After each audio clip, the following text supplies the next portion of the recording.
Eğitime şiddete hayır! Eğitime şiddete hayır! Eğitimde şiddete hayır!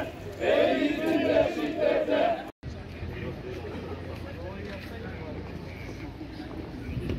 Kıymetli meslektaşlarım, kıymetli basın mensupları, değerli vatandaşlarımız, geleceğimizin teminatı sevgili öğrencilerimiz.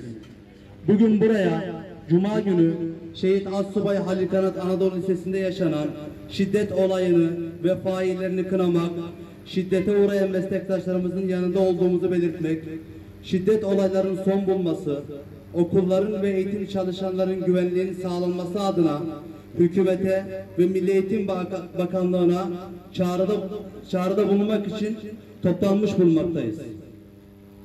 Ne hazindir ki Öğretmenler Günü'ne yaklaştığımız bu günlerde meslektaşlarımıza yapılan saldırılara her geçen gün bir daha eklenmektedir. Bir yenisi daha eklenmektedir.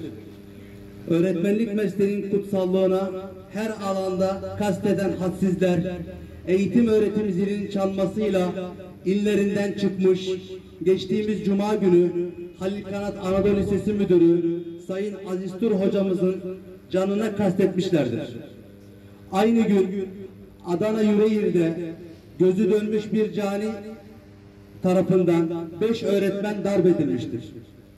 Tek gayesi vatana, millete hayırlı evlatlar yetiştirmek, ülkemizin yarınlarına bir fidan daha dikmek olan eğitim çalışanlarına karşı, ülkemizin geleceğine de karşı son yıllarda artarak devam eden bu saldırılar yalnızca canımızı yakmakla kalmamış, ülkemizin geleceğine de karanlığa sürüklemiştir.